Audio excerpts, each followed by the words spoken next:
Eendag was daar 4 broers en susters met die name Pieter, Susan, Edmund en Lucy. Hulle het in 'n groot stad gewoon, maar as gevolg van die oorlog, moes hulle in 'n groot huis op die platteland by 'n ou professor gaan woon. Op 'n dag, terwyl hulle wegkruipertjie speel, het Lucy 'n groot kas in die spaarkamer gevind. Sy het daar binne gestap en iets wonderbaarliks ontdek. Dit was soos 'n deur na 'n ander wêreld. Hierdie wêreld was bedek met sneeu en deur 'n slegte heks geregeer. Sy het seker gemaak dit bly altyd winter sonder Kersfees. Lucy het 'n vriendelike en dappere leeu genaamd Aslan ontmoet wat 'n goeie en kragtige koning was.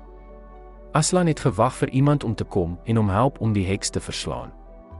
Lucy het haar broers en susters van die wonderlike wêreld binne die kas vertel, maar hulle het haar aanvanklik nie geglo nie.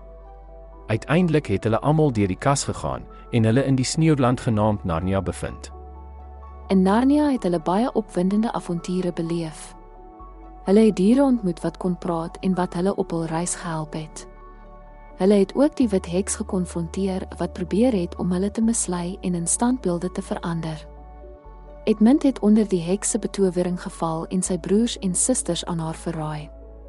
Maar Aslan die leeu het hom vergewe en homself geoffer om Edmund te red. Aslan se opoffering was 'n baie dapper en selflose daad. Toe gebeur daar iets wonderbaarliks.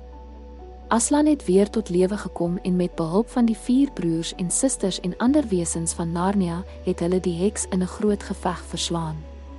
Narnia was uiteindelik vry van haar eisige greep. Na die oorwinning het die kinders konings en koninginne van Narnia geword en wyd en regverdig geregeer.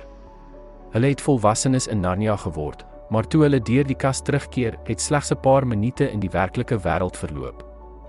Van daardie dag af het hulle altyd 'n spesiale band met Narnia gehad en die ongelooflike avonture wat hulle daar beleef het onthou.